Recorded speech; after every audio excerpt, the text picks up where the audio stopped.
이렇게 아름다운 찬양을 오랜만에 듣고 감동을 합니다. 챔버 오케스트라와 찬양대가 참 어울려져서 귀한 찬양을 부르셨습니다. 부족한 종을 불러주셔서 감사드리고, 또 휴가 중이신 우리 목사님 네 분 이스라엘에서 잘 보내시고 오시기를 부탁드리겠습니다. 어제 포항에서 해병대 대원들을 만나고 올라왔는데, 바로 다음날 결혼감리교회 설교가 잡혀서 기쁘고 또 설레는 마음으로 달려왔습니다. 베드로가 예수님을 부인할 때 닭이 울고 주께서 돌이켜 베드로를 보시니, 베드로가 주의 말씀이 생각이 나서 심히 통곡했다 하는 말씀이 나오죠. 예수님이 베드로를 돌이켜 보셨다. 이 내용은 누가복음에만 나오고 있습니다. NIV는 이렇게 번역하죠. The Lord turned. 고개를 돌리셔서 주께서 and looked straight at Peter. 베드로를 직시하셨다. 예수님께서 끌려가는 위급한 상황 속에서 왜 베드로를 직시하셨을까? 영어 성경대로 베드로를 똑바로 그냥 보신 걸까? 그렇게 믿었던 내가 나를 배신해 날카로운 눈으로 베드로를 쳐다보신 걸까? 보시니라는 헬라어는 에네블레센, 원형은 엠블레포입니다. 안으로 주의해서 본다.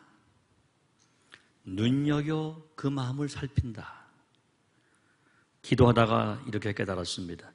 베드로를 주의 깊게 바라보신 것은, 똑바로 쳐다보신 것은 저 연약한 베드로가 얼마나 아파할까, 얼마나 가슴을 쥐어뜯고 자신을 원망할까, 혹 자신을 너무 미워한 나머지 회복의 기회마저 상실하지는 않을까, 자기 몸을 해치지 않을까 하시는 염려와 애정의 눈빛을 보여주시려고 주의 깊게 뚫어지게 보신 것이다 믿어졌습니다. 베드로가 예수님을 3번씩이나 부인하죠. 부인하고 맹세까지도 하고 저주하며 맹세하면서 3번씩이나 예수님을 부인한 그 순간에도 베드로가 완전히 무너질까 봐 염려하신 예수님께서 내 배신에도 불구하고 너를 향한 나의 사랑과 신뢰는 여전하단다 하는 눈길을 보내주신 겁니다. 사랑하는 베드로야, 나는 지금 잡힌 몸으로 너에게 가지 못한다. 너에게 큰 소리 지를 수 없다. 그러니 나의 눈빛을 보거라. 내 눈빛 속에서 너를 향한 나의 여전한 사랑을 느껴라. 베드로야, 사랑한다. 예수님의 그 눈빛을 보고 베드로가 3번 나를 부인하리라 하는 말씀이 생각이 나서 통곡을 한 것입니다. 오늘 본문은 벌하신 예수님께서 베드로와 6 제자들을 만나기 위해서 갈릴리에 와 계신 장면입니다. 본문에서 3번째란 말과 숯불이란 말에 주목을 해봅니다. 요한복음 21장에 3번째란 서수가 2번 나옵니다. 먼저 14절에 보니까 부활하신 주님이 3번째로 나타나셨다. 3번째로 나타나셨다 그랬습니다. 또 한 번 3번째란 말이 15절 이하에 베드로에게 3번씩이나, 목사님 잘 읽어주신 대로 나를 사랑하냐라고 묻고 계신 장면입니다. 예수님께서 동일한 숫자와 동일한 단어를 사용하시면서 연상법을 통해서 베드로를 변화시키고 있는 것입니다. 3 times, third time. 3번째, 3번씩이나. 또 주목할 단어가 있습니다. 숯불입니다. 예수님께서 베드로를 회복시키시는 도구가 숯불입니다. 숯불은 요한복음에만 2번 나옵니다. 한 곳은 안나스 대제사장의 뜰에서 숯불을 쬐다가 예수님을 부인했습니다. 다른 한 곳은 디베라 호숫가입니다. 숯불이 피어있는 곳에서 뜰에서 주님을 배신했던 베드로를 디베라 혹은 갈릴리 호숫가 숯불 곁에서 내가 나를 사랑하느냐라고 묻고 계십니다. 이름하여 숯불과 또 한 숯불, 숯불 대 숯불입니다. 베드로가 숯불 옆에서 주님에 대한 첫사랑을 잃어버렸습니다. 첫사랑을 잃어버린 장소, 그 숯불 옆에서 주님 첫사랑을 회복시키시기 위해서 기회를 주고 계신 거죠. 여러분들이 첫사랑을 잃어버린 장소는 어디이고 그때가 언제입니까? 오늘은 그리로 가는 겁니다. 그때 그 장소를 찾아서 return, 돌아가는 것입니다. 그래야 주님 사랑을 찾을 수 있고, 그래야 성령 충만할 수 있고, 그래야 증인될 수 있는 것입니다.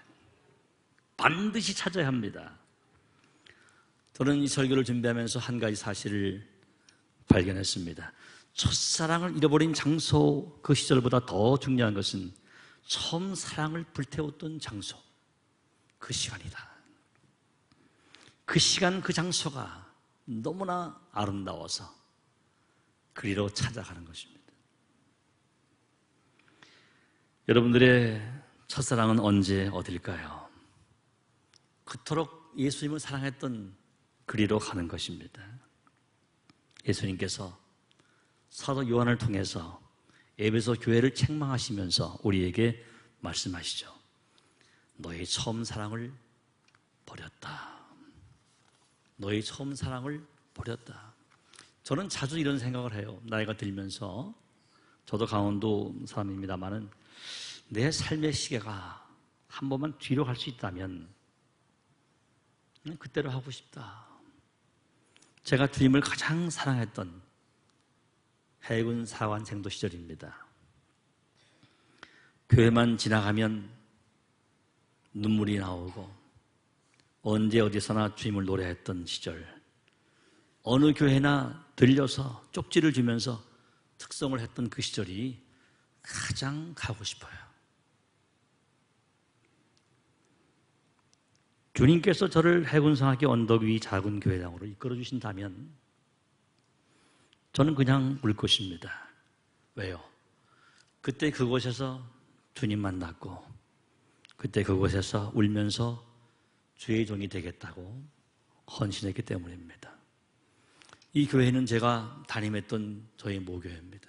제가 은혜 받은 교회, 그리고 나중에 목사가 돼서 제가 그 자리에서 목회를 하고 또 최근엔 아름답게 그 자리에 배 한 척의 교회가 진해 해군사학교 교회 언덕 위에 세워졌습니다. 오늘 그리로 가는 것입니다. 예수님께서 조반을 드신 후에 드디어 입을 여시면서 시몬아, 그것도 요한의 아들 시몬아, 네가 이 사람들보다 나를 더 사랑하느냐? 아, 그렇죠, 주님. 주님 잘 아시잖아요. 그러면 내 양을 먹이라. 내 양을 먹이라. 요한의 아들 시몬아, 주님을 등지고 세상으로 향했던 그를 찾아오셔서 원래 이름을 부르셨습니다. 통곡하면서 후회하면서 가슴을 쳤던 베드로의 약함을 긍휼의 가슴으로 안아주고 있습니다. I know, 베드로야, 내가 너의 약함을 안다. 그런데 한 가지 묻자. 여전히 나를 사랑하느냐? 예수님께서 두 번째 질문하십니다. 요한의 아들 시몬아, 내가 나를 사랑하느냐? 아, 그렇죠. 주님 아시잖아요. 세 번째 물으십니다. 내가 나를 사랑하느냐? 이때 비로소 세 번째, three times, The third time, 세 번째 질문 앞에 마음이 무거워집니다. 세 번. 그 세 번. 내가 주를 부인했던 세 번. 내가 주를 사랑하는 줄을 주께서 아시나이다. 제가 연약해서 주님을 몇 번씩 부인했지만 제 마음 깊은 곳에는 여전히 주님을 사랑합니다. 베드로의 근심은 자신의 연약함과 실패에 있었습니다. 사랑은 열정으로 되지 않습니다. 베드로가 오순절 성령 강림 체험을 통해서 뼈저리게 느끼면서 예수님 사랑은 그냥 되는 것이 아니구나. 타락한 인간의 죄악, 나의 모습, 열정 아니구나. 무너지는 것이구나. 예수님께서 세 번씩이나 내가 나를 사랑하냐고 묻고 계신 목적은 무엇일까요? 실패한 베드로를 혼내시고 아닙니다. 그를 만져주시고 치유해 주시고 사역의 현장으로 보내고 계십니다. 그래서 반드시 그 끝에 내 어린 양을 먹이라, 내 어린 양을 치라, 이렇게 이어가고 있습니다. 저는 성경을 보면서 성경이 가르치는 진리를 세 가지로 간단하게 풀어봅니다. 너는 죄인이다. 나는 죄인이다. 나는 결코 내 힘으로 그 죄를 해결할 수 없다. 그런데 예수님 믿으면 그 죄는 용서받는다. 할렐루야. 제가 이 사실을 어제 해병대 갓 임관한 소위들에게 전했습니다. 우린 다 죄인이다. All men sinned. 다 죄인이다. 그래서 우리는 다 하나의 영광에 이르지 못한다. 그런데 예수님께서 이 땅에 오셔서 살을 입고 피 흘리기 위해서 몸을 가지고 오셨어요. 그런데 흠없고 죄 없는 피, 유일한 피, 예수님 피 때문에 우리가 구원받았습니다. 사랑하는 여러분, 우리가 예수님 믿으면 무엇이 변할까요? 주의 종이 되는 것, 선교사 헌신, 11조 교회 출석, 봉사 헌신? No. 우리가 예수님 믿으면 가장 큰 변화가 내가 죄인이라는 사실을 아는 겁니다. 내가 죄인이라는 사실을 아는 거예요. 비록 목사가 되고 군종감이 되고 나이가 들었지만 난 여전히 죄를 짓는 죄인이구나. 예수님 아니면 안 되는 존재구나 한 사실을 아는 거예요. 그리고 주 없이는 살지 못합니다. 고백하는 것입니다. 실패하고 낭망한 여전히 죄와 더불어 사는 우리에게 주님께서 물으십니다. 아가파스메, 내가 나를 사랑하느냐?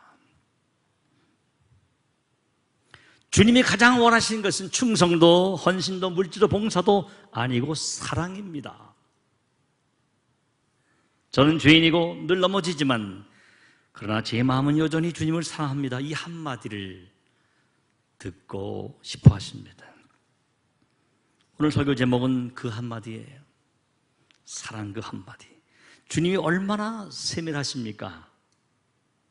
예수님의 사랑의 가르침의 레벨은 아가페입니다. 아가페. 희생적인 사랑. 남을 위해 죽는 사랑.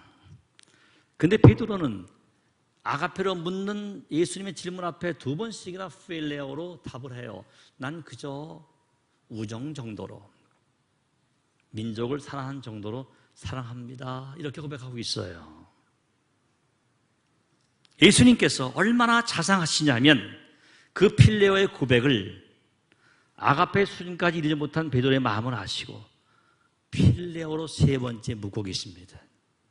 전 이걸 발견하고서 아하, 예수님은 레벨 다운 하셔서 우리와 눈높이를 맞춰 주셨다. 할렐루야.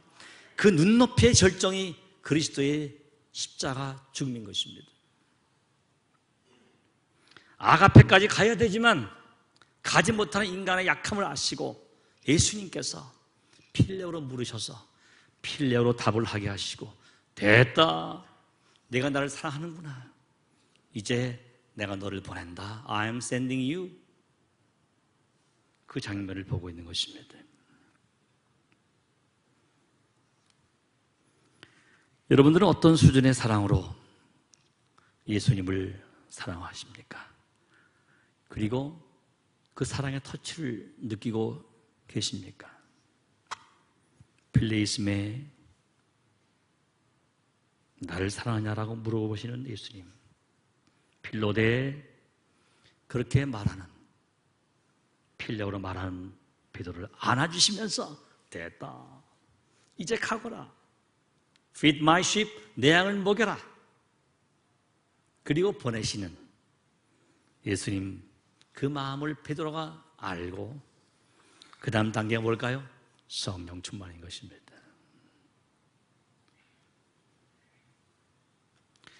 베드로에게 아가페를 가르치시기 위해서 필레오로 물으신 예수님의 세밀하신 그 사랑의 터치를 느낄 때, 나 약함을 아시는구나.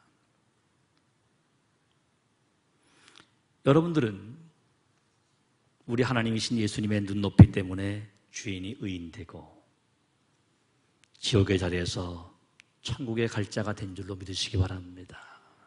성자 하나님께서 사람으로 오신 성육신, 그 인카네이션의 최고의 눈높이가 성탄절이에요. 인간을 위해서 인간이 되신 하나님, 인간을 얻기 위해 인간을 지으신 창조주 하나님께서 피조물 인간에 의해 죽으신 십자가 사건이 인간 사랑의 최고 눈높이인 것입니다.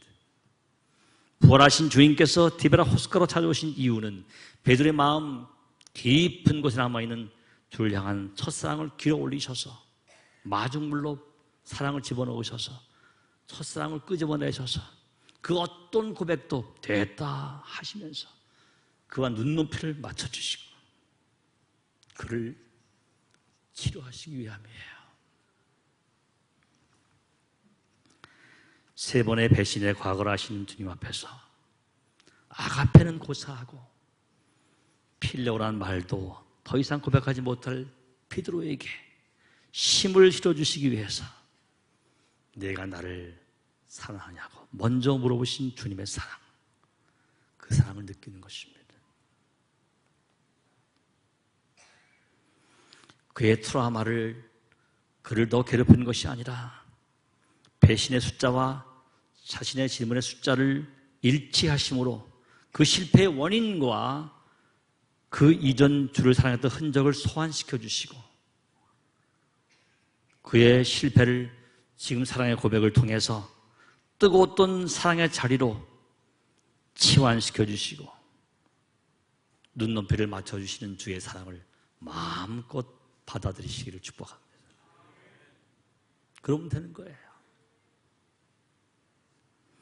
주님께서 우리에게 가장 듣고 싶은 그 한마디가 뭘까요? 주님 사랑합니다. 여러분, 예수님께서 베드로의 사랑 고백을 듣기 위해서 베드로의 첫사랑을 확인하기 위해서 찾아오셨을까요?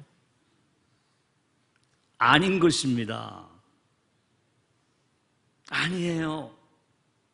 주님께서 디베라 호숫가로 오신 이유는 예수님의 사랑 고백을 듣기 위해서가 아니라 그 한마디가 아니라 내가 너를 사랑한다는 그 한마디를 들으라는 거예요. 전 그걸 깨닫고 많이 울었습니다. 내 사랑 고백이 아니구나. 너를 여전히 사랑한단다 하는 주님의 사랑 고백을 알기를 원하시는. 그래서 주님은 찾아오시고 3번씩이나 베드로에게 그 사랑을 보여주신 겁니다. 여러분, 베드로가 무슨 염치로 먼저 사랑 고백을 하겠어요? 무슨 염치로? 제가 그때의 베드로였다면 그저 주 앞에서 무릎 꿇고 하염없이 울 것입니다. 그리고 은혜로만 들어가네, 은혜로만 선다네, 노래할 거예요. 제가 철원 감리교에 와서 우리 권사님들 찬양을 듣고 많이 감동했습니다. 은혜. 지나온 날에 대한 은혜. 은혜로 사는 거죠. 은혜로. 솔라그라티아. 주님, 저는 더 이상 고백도 못합니다. 더 이상 용서를 빌은 상투어도 내밀 수가 없어요. 그저 은혜로 삽니다. 보혈의 공로로 삽니다. 전 그래서 참으로 부족한 사람이지만은 그 은혜에 감격해서 많이 피곤하고 힘들지만 전국의 해군 해병대 또 육군도 찾아가고 공군도 찾아가서 복음을 전하고 있어요. 여러분도 그렇게 한번 전하시면 좋겠어요.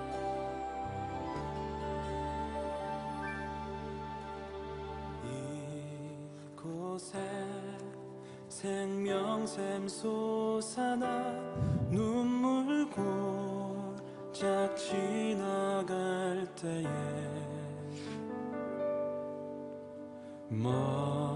머잖아 열매 맺히고 웃음소리 넘쳐나리라.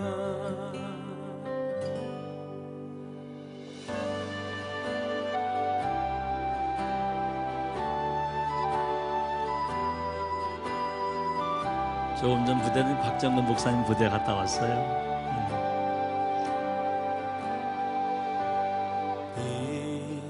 이곳에 생명샘 솟아나 눈물 골짝 지나갈 때에 머잖아 열매 맺히고 웃음소리 넘쳐나리라. 여기까지입니다. 저는 장로교 목사지만 참 그 감리교 창시자인 요한 웨슬레를 존경합니다. 할렐루야. 말을 타고 세계를 다니시면서 말씀을 전하신 그분을 따라서 저도 말은 타지 못하지만 차를 몰고 다니고 있습니다. 그 장면들을 볼 때마다 얼마나 사랑스러운지 몰라요. 어제도 24, 25, 23 젊은 소위 여군 혹은 남군을 보면서 참 마음에 기쁨이 있어요. 아, 이들이 예수를 잘 믿어서 해병대 백령도에 가고 연평도에 가고 일사단 혹은 김포 이사단에 가서 잘 근무하면 좋겠다. 오늘 성령 강림 주일을 맞아서 여러분 속에 계신 성령님을 새롭게 맞이하시고 성령님께서 여러분 속에서 마음껏 역사하심으로 성령 충만하시기를 축복합니다. 오늘은 오순절 성령 충만을 경험하고 하루에 3,000명을 전도하고 솔로몬 행각에서 5,000명을 믿게 한 베드로가 성령 충만을 경험하기 전에 어떤 일이 일어났을까? 베드로가 약 2만 명쯤 되는 남자만 셌었으니까 수많은 사람들을 전도했을까? 그 이전에 뭘 경험했길래 예수님 사랑을 만난 거예요. 난 널 여전히 쓴단다. 그리고 그가 오순절 성령 체험을 하는 거예요. 아, 나는 용서받은 사람이야. 난 할 수 있어. 얼마나 많았으면 성경에 보니까 예수님의 동생 야고보가 유대인 중에 믿는 사람이 수만 명이 된다고 말할 정도로 베드로가 성령 충만했던 이유는 그 전에 예수님의 사랑을 만났기 때문이에요. 날 여전히 사랑하고 있구나. 나는 여전히 쓰임받을 수 있구나. 여러분도 비록 낭망의 자리, 부인의 자리, 실파의 자리, 과거에 어떤 모습으로 있었다 할지라도 주님은 여전히 여러분들을 사랑하세요. 그리고 세상으로 보내셔서 증인 되기를 원하십니다. 베드로가 이르되 너희가 회개하여 각각 예수 그리스도 이름으로 세례를 받고 죄사함을 받으라 외쳤던 그 배경에는 주의 사랑을 물씬 느꼈던 그 이전의 사건이 있었다는 것입니다. 전 그래서 성경을 이렇게 다시 표현하고 있어요. 실패 만져주시고 회복하시고 감격으로 기도하고 성령 충만하면 보내심을 받는다. 바라기는 여러분 교회가 이렇게 성령 충만해서 이런 단계로 충만해서 이 철원으로 강원도로 경기도로 보냄받게 되기를 축복합니다. 말씀을 맺기 전에 이제 성령 충만 받으면 꼭 할 일이 있어서 제가 전도법을 가르쳐 드리려고 해요. 이 전도법은 다른 책에 나오는 것이 아니라 제가 미국에서 살 때에 여러분들이 꼭 전하고 싶은 한 가지를 배웠는데요. 이건 꼭 나누고 싶어요. 자, OH 전도법인데요. 성령 충만하고 그러면 나가서 증인돼야 되는데 요거를 꼭 기억하세요. OH입니다. 첫 번째 H는요, 헤드예요. 머릿속에 한 영혼을 집어넣습니다. 아버지 하나님, 내 남편 교회 안 나오는데 오늘 제 머릿속에 남편을 집어넣어요. 그 다음에 heart, 가슴 속으로 끌어내립니다. 하나님, 내 남편, 내 조카, 내 사촌, 내 가슴에 담았습니다. 그리고 heel, 발을 들고 그리로 찾아가는 거예요. 그 영혼 속에. 그리고 핸드로 그 영혼을 만져주는 겁니다.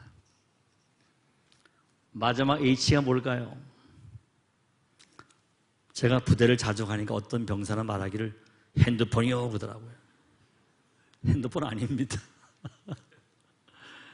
전 마지막 H 때문에 많이 울었습니다. H가 있어야 됩니다. 이게 뭘까요? 이겁니다. 절 따라하시죠. handkerchief. 눈물이 있어야 돼요. 한 영혼을 향해서 내가 먼저 울고 그들의 눈물을 닦아줄 손수건이 반드시 있어야 합니다. 화면을 보시고 따라하시죠. 시작. 오늘 내가 한 영혼을 머리에 담고 그 영혼을 가슴으로 사랑하며 기도하며 발끝등을 들고 달려가 손으로 그 영혼을 보듬어주며 손수건으로 그 영혼을 위해 내가 울고 그 영혼의 눈물을 닦아줄 내가 끝까지 가서 만날 사람은 누구입니까? 여러분, 주님께서 꼭 들려주고 싶은 한마디는 여러분들을 너무나 사랑한다. 그 한마디를 들려주고 싶어 하십니다. 이제는 힘을 내시고 세상으로 나가시기 바랍니다. 나는 주의 사랑받은 존재다. 주의 사랑받은 존재다. 그래서 유해를 기억하면서 외쳤던 베드로의 외침을 세상을 향해서 외치는 겁니다. 예수님은 살아계십니다. 예수님은 나를 용서하셨습니다. 나의 수많은 배신에도 불구하고 실패에도 불구하고 여전히 나를 쓰십니다. 그렇게 외치면서 증인의 삶을 살게 되기를 축복합니다. 마지막으로 예수가 답이다. 제가 늘 외치는 예수가 답이다. 외치면서 마칠 텐데요. 저는 가는 곳마다 예수가 답이다. 저희 아들이 살고 있는 미국의 코닝 도시에 차를 몰고 가다 보니까 오른편에 예수가 답이다라고 하는 입간판이 크게 보였습니다. 저는 큰 충격을 받았어요. 제 아내가 찍었습니다. 그리스도가 해답이다. 어느 어머니가 자식을 잃었습니다. 자살했습니다. 수년간 눈물 속에 보내다가 깨닫기를 딸아 염려하지 말거라. 이제 네 아들 같은 수많은 젊은이들이 운전을 하다가 저 장면을 보고서 힘을 얻게 하거라. 네 돈을 다 털어서 산을 사고 그리고 커다란 입간판을 만들어 붙여라. Christ is the answer. 그리스도가 해답이다. 베드로에게도 우리에게도 이 나라에게도 온 세상도 그리스도가 해답이었습니다. 제가 예수가 하면 답이다 하고 크게 외치는 겁니다. 그리고 찬양 부를 텐데요. 제가 군목 출신이기 때문에 아시죠? 작으면 밤샌다는 거. 크게 할 때까지. 아시죠? 오른손 들고 답이다 하면 되는 거예요. 예수가 답이다! 예수가 답이다! 예수가 답이다!